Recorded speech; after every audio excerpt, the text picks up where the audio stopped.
Everybody should be hearing me now.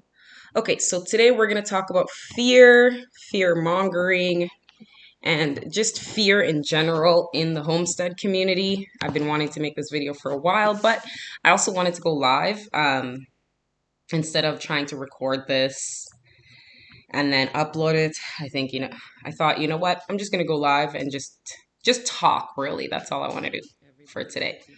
My internet is not the greatest. So,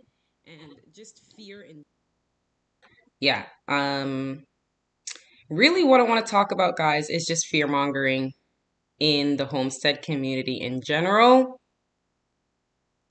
And just all of the fear mongering that I've been seeing going on in my homestead community.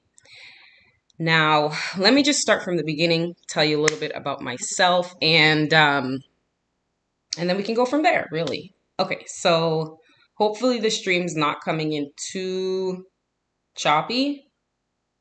I'm going to try and be as still as possible so we don't get too many interruptions. But really what I want to talk about is just fear mongering in the homestead community and how much of it I've been seeing going on lately.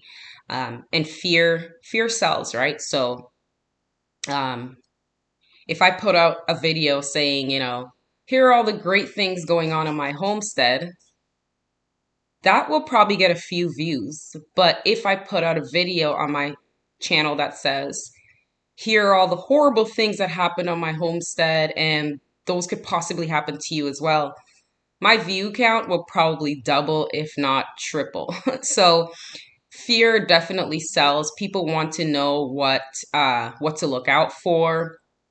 And there's just like a very it's buzzwordy, right? So if someone uses buzzwords that grabs your attention, then most likely they're gonna get a lot of views on their video.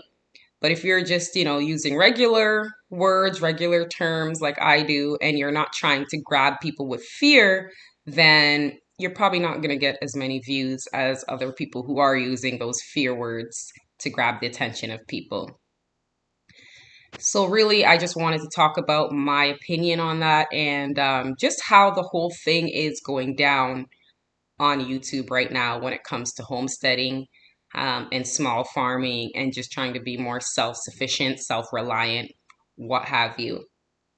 Now, I've been a homesteader since 2013 is when I got my first few chickens. We moved to the country in 2012. Max, come out. Sorry, my dog. We moved to the country in 2012. 2014, we got set up with our homestead, our first chicken coop. We raised chickens for eggs. That's when we did a lot of research to select the type of chickens that we wanted to have on the homestead. So we went with the barred Plymouth Rocks, only because they're a very hardy bird. They survive our Canadian winters, and they're just a really good bird altogether. They're a dual purpose bird, so it means that Maximus. No. Sorry. So they last the winter. They're a dual purpose, which means you can have them for eggs or for meat. So we just figured that that was a perfect bird for us, and we've been having the barred Plymouth Rock here on our homestead. That's really the only bird we carry. We try not to do a lot of barnyard mixes because then it just kind of dilutes the purity of your breed. So we just keep the barred rocks here. A couple of times we had a couple of Americana hens just for fun, but that's pretty much it. We got set up, we raised turkeys, ducks, chickens, and then we started to get our first 2 goats back then as well. Since then, we've moved to a second property where we had a nice big farmhouse, and that was where we lived for quite some time. We lived at the first farmhouse for about 4 years and the second farmhouse for another 4 years. And then in 2020, we were able to buy this farmhouse here on our current homestead. And this was our first property that we actually purchased. Prior to that, we were just renting. And we homesteaded for over 8-9 years, just renting. So that's what we did. And now we're pretty much veteran homesteaders. We didn't do like the things that you see people on YouTube and social media doing nowadays, where, every 2 years they're upgrading and they're getting bigger and bigger barns and all that. We really just try to be self-sustaining and just provide everything that we can for our family.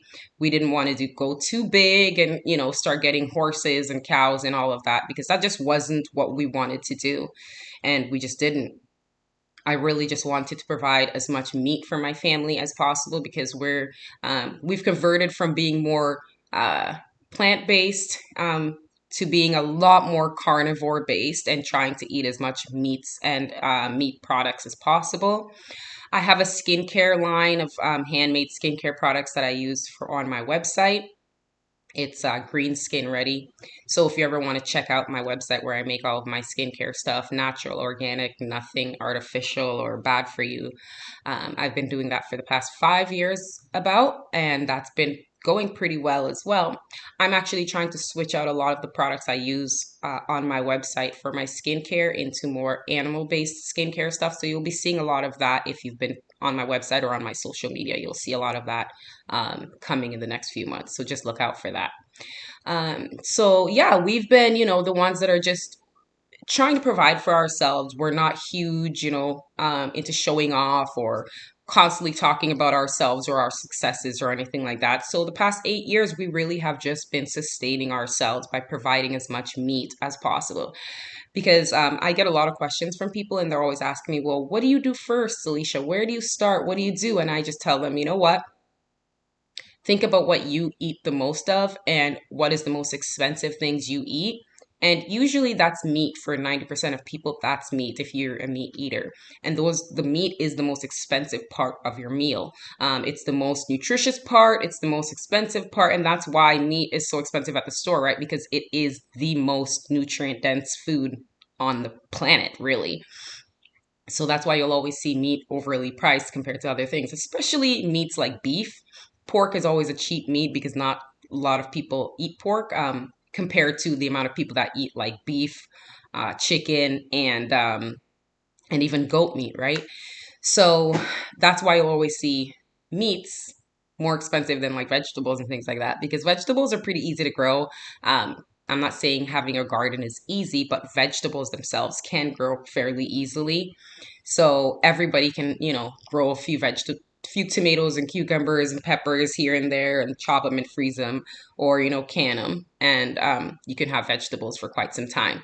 But when it comes to growing things like meat, that requires more dedication. I mean, these are living, breathing creatures, so they're going to need a lot more care, maintenance, and just everyday effort that you're going to have to put into that. So that's why meat is always so much more expensive. Not to mention that there is literally a calculated effort right now in the media to demonize the importance of meat. I mean, it's kind of crazy when you see people talking about egg yolks being bad for you, that they're going to cause cholesterol overload, and that meats are super toxic and it's going to cause heart disease and all of that. And it's like, there is a considered effort going on right now trying to demonize meat. So that's where the fear mongering starts in the homesteading community, is when people take things from the media and then they try to uh, make it seem as if that is the norm everywhere in the world, and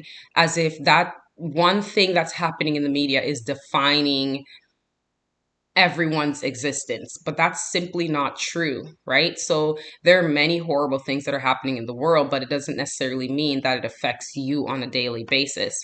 So just because there's a considered effort in the media to demonize meat does not mean that every single person is affected by that, right? Because even though, like, I see all of the demonization happening in the media, I know that meat is super healthy for me. And so I make the effort and spend the money to still buy and purchase good quality meats, right? But some people in the homesteading community, and just in, like, I guess the truth community as well, which is, something that I'm very passionate about, um, will take that and make like a sensational headline and put that out there as if everyone is being attacked. All of the meats on the grocery shelves are going to be gone by tomorrow. And, that this is an immediate problem that we need to solve right away and that it affects every single person. And if you don't hear about this horrible fear-mongering news article, then you're out of the loop or you're not prepared. But that's simply not true. There are a lot of horrible things happening when it comes to our freedoms in general, freedom to eat what we want, freedom to do the things that we need to do to provide for our family and our friends. But that does not mean that because there was one piece of legislation that was passed, that somehow that impedes my rights, and therefore I should make a video on my channel that is simply fear mongering to get other people all worked up. Therefore, it increases my view count and I get paid more money from YouTube. I don't do that. So you won't see my videos getting hundreds of thousands of views because simply I just don't do that. I don't like putting out fear. As a person who has suffered with anxiety in the past, I don't enjoy fear mongering. I don't want to make people be afraid of the world, afraid to live, afraid to do the things that they want to do, afraid to have dreams of things that they want to accomplish, because every day there's an article or someone making a video saying that the government is coming for your this or your that, or, and it's like, of course there are things that the government's doing that we're not happy about. That's just what it means to be a human. Nothing is going to be perfect ever. But does that mean that you should be afraid to start homesteading? You should be afraid that the government's going to come and knock your door down. You should be afraid that you're going to get taxed or you're going to get... No, you shouldn't. Most of those things are pretty isolated in certain areas. And if you're just a regular person on a homestead providing for your family, 99.9% of that stuff won't affect you. There are a lot of people who talk about Canada. And of course, Canada has a lot of issues. Of course, Canada has a lot of things that I would definitely want done better, or rules and legislations that they've put in place that I don't like, or that definitely impedes on some of my rights. But in general, living in Canada is no different than living in any other first world country in the West, right? I mean, we have all of the same things. We have all of the same rights and freedoms. I can go to any store and purchase what I want. I can, buy a home wherever I want. I can do pretty much all the things I need to do on a daily basis. But if I was just to consume the media and, just look at other people's videos on all the social medias, if I only looked at that, I would literally think that Canada is a hellhole. This is some sort of crazy dictatorship. And of course, there are things in Canada that could be better. Absolutely. But being as I live in Canada and I've lived here my whole life pretty much, it's not like that. If you only read the articles, you would literally have such a skewed view of what it means to live in Canada that you probably wouldn't even want to come visit this beautiful country. But it's not like that at all. And, really what I'm trying to say is, don't take everything you see online as gospel. Not every article that says the government did something is actually that, or it doesn't mean it's actually even going to affect you on a daily basis. There are so many YouTubers online that I will not call out that have hundreds of thousands of subscribers who only sell fear. Especially after the pandemic happened, most of them went from providing pretty good information about day-to-day homestead living and, answering your questions about homesteading, about animal husbandry, about, livestock and farming and gardening and preserving. That was the content they were producing prior to the pandemic. And then all of a sudden, the pandemic hit. And of course, everybody wanted to be more self-sufficient because we saw how the grocery stores and everything, a lot of our rights were trampled on during the pandemic. And I think it opened up like this window for people who were already pretty popular on YouTube and in the homesteading space to literally just use fear to bring in more views which is in turn more money for their YouTube channel. And I'm not saying that to be a hater. I'm literally saying that because that's what I've been seeing as a homesteader who's been doing this for over 10 years. And, I don't come on here telling people that the government's coming for them and that their rights are being trampled on. I come on here to tell people to love your life, to look at your life as a blessing, because it is. Like, the fact that you even have the dream and the know-how and the capacity to homestead and to provide for yourself is already such a big blessing. That doesn't mean that every article in the newspaper that is about something bad, I'm going to come on here and tell you about it, because that's selling fear. And I'm not in the business of selling fear. I'm in the business of showing you guys what it's like to have a homestead in reality. I live here 24 hours a day, 7 days a week, 365 days a year. I don't have a vacation home. I don't use this as my vacation home that I come to and have some fun out in the wilderness and then go back home to my skyscraper, apartment. No, this is my home. This is where I live. This house is lived in. It's not perfectly clean and manicured all the time because we live here with a family, right? I'm not selling anything fake on my YouTube channel. This is me. I am who I am, and I'm showing you guys my real life. That can't be said for every single person you see on YouTube. Now, a lot of these people probably don't even live on their homestead 24 hours a day. They probably use it as a vacation home. Are they eating all of these canned vegetables that you see stocked in their pantries? I can a few of my vegetables here and there, but am I canning hundreds and hundreds of cans of green beans and tomatoes? Absolutely not, because I'm not going to eat that many canned vegetables. My family don't really enjoy canned vegetables. So if I do have anything that I need to preserve, I'll preserve it in a way where I know we're going to eat it. And that's usually blanching and freezing, sometimes dehydrating. But, I see a lot of people showing off their massive pantries, and that's great for them. But are you actually eating that food? That is my question. Are you making a dent in that pantry and all of these canned foods that you're eating? Because if you're not, why are you even doing that stuff? And I'm telling you, I go to a lot of people's homes, a lot of homesteaders that I visit, and I see their pantries, and they're not eating that stuff. It's almost like just to show off or just to have, I don't know, like a decor item for them, because they're not actually eating all of that stuff. But because there's been so much fear pumped into them about providing for yourself, and everything's about to hit the fan, and the world's ending, and what are you going to do when uh you know everything comes to a head, and blah blah blah blah blah blah blah blah blah.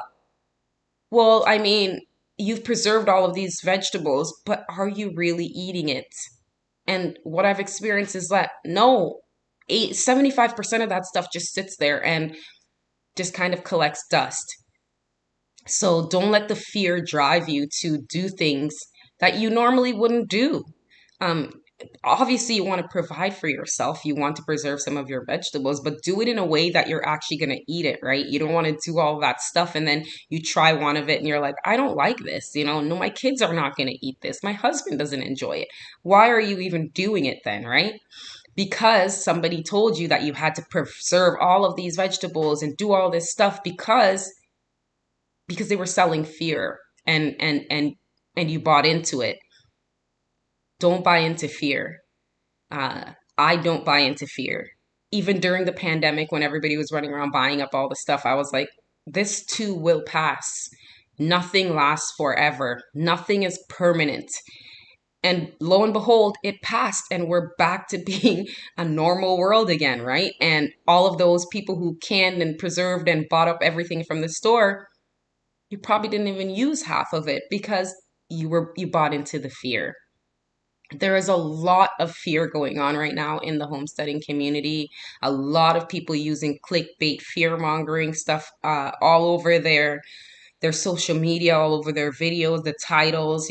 What are you gonna do when the shit hits the fan? What are you gonna do when the government locks down? What are you gonna do when there's no more raw milk? What are you gonna do when they're like? It's gotten out of hand. I'm frankly sick of it, and I'm just waiting for people to go back to being, normal, honest homesteaders who want to provide information for people and just simple know-how for people who are looking for it. Most people are not coming on your social media to look for fear.